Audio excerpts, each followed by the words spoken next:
Merci beaucoup. Bonjour à toutes et à tous, mesdames et messieurs les professionnels de l'information. Je voudrais tout d'abord vous remercier sincèrement pour votre présence à ce point de presse consacré à la présentation des résultats de la troisième validation du Sénégal au regard de la mise en œuvre de la norme ITIE 2023. Permettez-moi d'entrer directement dans le vif du sujet en vous annonçant avec une réelle satisfaction que le Sénégal a obtenu un score de 89 sur 100, correspondant à une appréciation très bonne dans la mise en œuvre de la norme ITIE 2023. Cette troisième validation, couvrant la période de novembre 2021 à août 2025, a été conduite conformément aux exigences de la norme. Ce résultat est le fruit d'un engagement collectif fort et constant de l'ensemble des parties prenantes. État, entreprises extractives et société civile, réunis au sein du Comité national ITIE, dans une dynamique de gouvernance inclusive, transparente et responsable de nos ressources naturelles. Ces performances remarquables traduisent l'ampleur des progrès réalisés par notre pays dans la gouvernance du secteur extractif. À cet égard, le Conseil d'administration de l'ITIE International a salué l'engagement soutenu de l'État en faveur de la transparence, ainsi que le rôle moteur du Sénégal en matière de divulgation régulière, fiable et détaillée des informations. Il a également relevé les avancées significatives enregistrées dans la mise en œuvre des réformes, notamment celles relatives à la propriété effective, ainsi que la contribution déterminante de l'ITIE à l'amélioration du cadre juridique et des pratiques de gouvernance. Ces appréciations confortent la position du Sénégal parmi les plus performantes de l'initiative. Toutefois, si ces résultats témoignent de progrès solides, ils mettent également en lumière des défis importants qu'il nous appartient de relever dans les années à venir. Le Conseil d'administration a notamment insisté sur la nécessité de renforcer la transparence des transferts infranationaux afin de garantir que les revenus extractifs profitent pleinement aux communautés locales.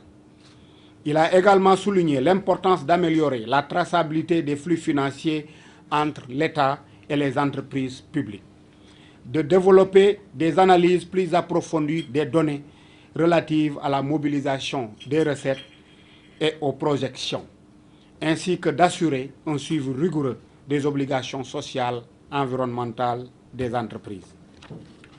Au total, 11 mesures correctives ont été formulées et devront être mises en œuvre d'ici la prochaine validation prévue en octobre 2030. Je voudrais m'arrêter à ce niveau-là pour dire que la validation de 2021, on avait 26 mesures correctives. Mais malgré que le score a diminué avec la validation de 2025-2026, on est à 11 mesures correctives. Donc ce qui prouve qu'on a continué à œuvrer vers une bonne gouvernance du secteur. En plus de cela, notre prochaine validation est prévue pour octobre 2030, alors que la validation pour chaque pays était mesurée à 3 ans. Mais compte tenu du fait que le Sénégal a consolidé son leadership et les performances dans le cadre de la gouvernance du secteur, le conseil d'administration de l'ITIE International a jugé nécessaire de repousser la prochaine validation jusqu'en 2030, donc au moins 5 ans. Donc ce qui prouve que le Sénégal est toujours leader dans le cadre de la gouvernance du secteur.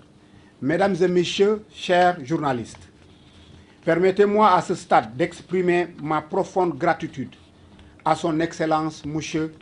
Bassirou Diomaye Diakhar Faye, président de la République du Sénégal, pour son leadership et sa vision, ainsi qu'à l'ensemble des services de la présidence. Je tiens également à saluer l'engagement constant du gouvernement sous la conduite de M. le Premier ministre Ousmane Sonko. Mes remerciements vont également aux entreprises extractives et à la société civile pour leur participation active et constructive. Je voudrais en particulier souligner l'apport déterminant des ministères en charge de la justice, de l'énergie, du pétrole et des mines, des finances et du budget, de l'environnement et de la transition écologique, ainsi que de l'urbanisme, des collectivités territoriales et de l'aménagement du territoire. Par leur engagement et leur sens élevé du service public, ces institutions ont contribué à mobiliser les synergies, à lever les obstacles à la transparence et à porter dans les délais contraints des réformes structurantes et des ajustements significatifs de nos pratiques. J'adresse également mes sincères remerciements aux partenaires techniques et financiers pour leur accompagnement constant, ainsi qu'aux médias, dont le rôle est essentiel dans la diffusion et la vulgarisation de l'information publique. Je tiens à exprimer une reconnaissance particulière aux membres du groupe multipartite qui n'ont ménagé aucun effort pour faire du Sénégal une référence en matière de transparence dans la gestion des ressources naturelles. Mes remerciements appuyés à M. Papa Fara Diallo, président de la commission validation et non moins président de la coalition Publiez ce que vous payez, pour la qualité de la coordination du processus.